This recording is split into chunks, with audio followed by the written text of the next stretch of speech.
बादशाह नूरानी। एक रोशनी की कहानी। एक जमाने की बात है, दुनिया के एक हिस्से में एक ऐसी सल्तनत थी जिसे लोग नूरानपुर के नाम से जानते थे। ये सल्तनत अपनी खूबसूरती, इंसाफ और मोहब्बत के लिए मशहूर थी।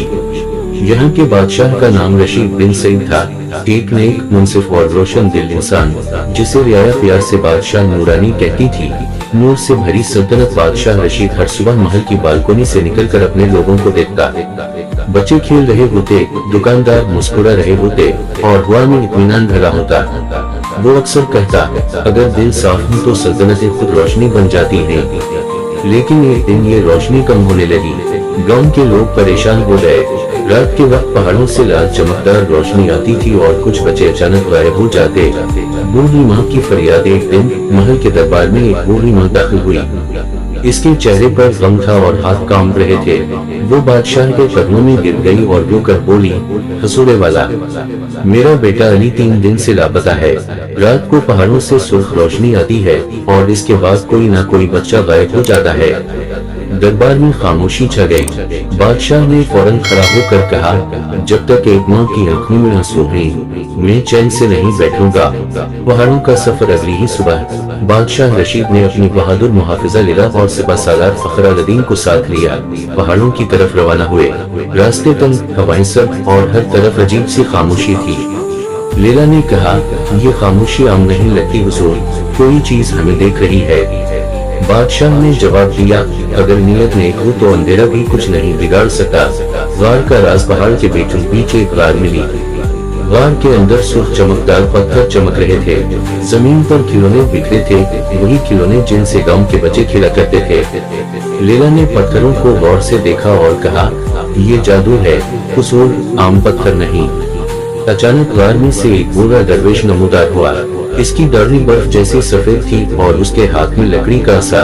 दरवेश की नसीहत। दरवेश ने आहिस्ता आवाज में कहा, ए बादशाह नूरानी, ये पत्थर 1000 साल पुराना है।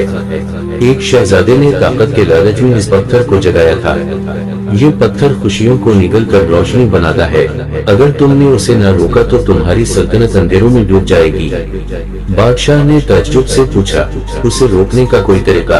दरवेश ने कहा, सिर्फ मोहब्बत और कुर्बानी की रोशनी उसके जहर को खत्म कर सकती है।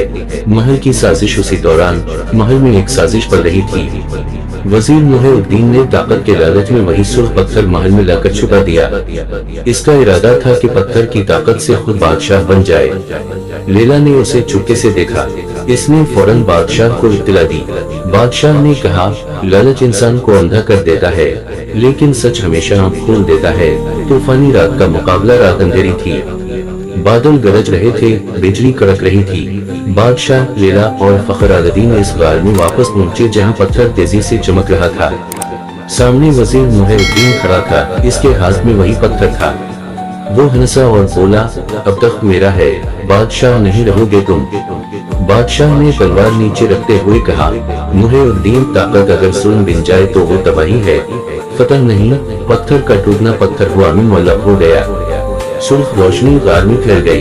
बादशाह ने अपनी शाही अंगूठी उतारी, जो उसके बाप की निशानी थी, जिसे हमेशा मोहब्बत और इंसाफ की अलामत कहा जाता था। बादशाह ने वो अंगूठी पत्थर की रोशनी में फेंक दी। एक जोरदार धमाका हुआ। पत्थर कांबा, इसमें दरारें पड़ गईं और आखिरकार वो टुकड़ों में बिखर गया। सुर्ख रोशनी सफेद दिन गई, गार रोशन हो गया और बच्चों की हंसी की आवाजें गूंजने लगी।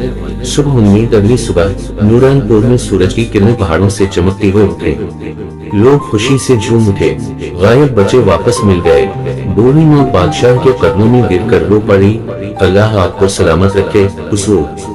बादशाह ने कहा, ताकत तभी खूबसूरत है जब वो दूसरों के काम आए। इख्तिताम और सबक। बादशाह महल की बालकोनी पर खड़ा तलु आफ्ताब को देख रहा था।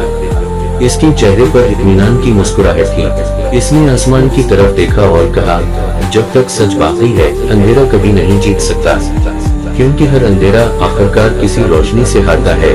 और इस दिन से नूरानपुर में फिर कभी अंधेरा नहीं छाया।